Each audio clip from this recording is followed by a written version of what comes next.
This exercise, the point is to generate tension in the targeted muscle area, which is going to be the chest and deltoids. Okay.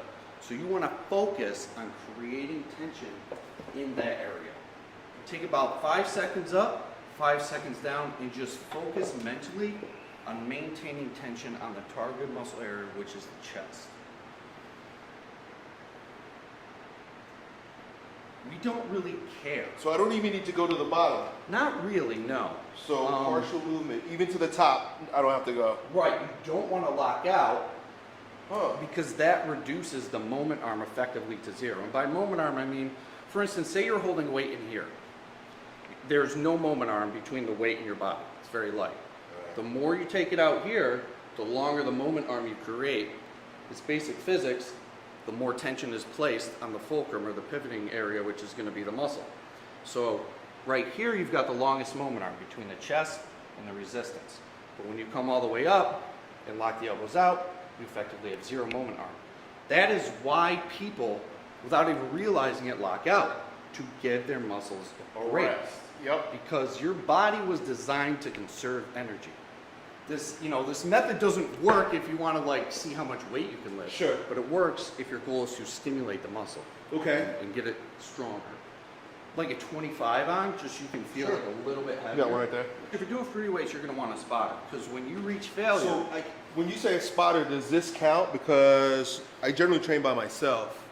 yeah, you could do it that way. You Or just need need somebody to like help me force the rep. better to help get what's called a forced rep. Okay. So when you've reached failure, you want somebody who understands the concept to give you just enough resistance to carry the muscle through failure through the entire range and then set it. And then it's done.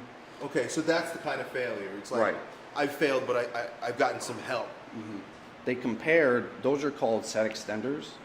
They compared drop sets, rest pause, or static contractions at the end of the set with just going to failure.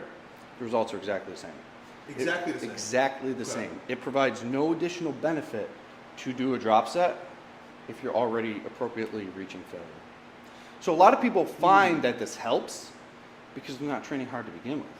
You know, if they do a set where they start to approach failure and they set it down, which most people do, then yes, if they strip it, do another set, they're going to get a little more what's called inroad, or more easily explained as muscle fatigue, and they found that they got a better stimulus that way when they could have just reached failure on the first set and got the same thing.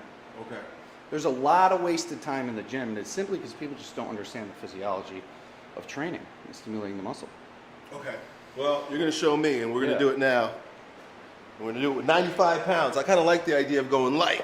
We're going to start light. I kind of want you to get a feel Okay. for the cadence, and changing direction is super important. You never want to hurt, you never want to jerk or heave anything. You want to maintain continuous load on the muscle. So just kind of practice slowly controlling the weight. The reason a bench press or another barbell exercise might be a little more difficult for people is because there is a lot of skill involved with this. So if you're new to bench pressing, you'll notice you kind of feel probably a little wobbly, right?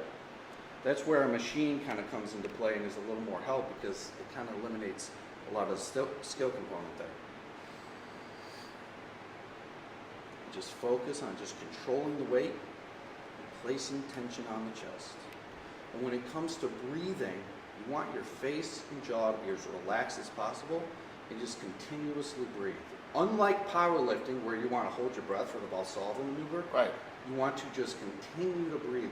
Well, everything works, that's the thing. But what is the most efficient? What is the safest? You rack it, come back nice and slow. Okay. And now we'll do a working weight on it. Most of the time, I think a lot of people, they could just, you might want to do a couple warm-up sets and get a feel for the exercise. So there's really no physiological benefit to a warm-up. It's all psychological. Really? Yeah, because if you're performing a set to failure, the first couple of repetitions that aren't that difficult, they're your warm-up. Sure. But with a skill-based movement, you're probably going to want a practice set.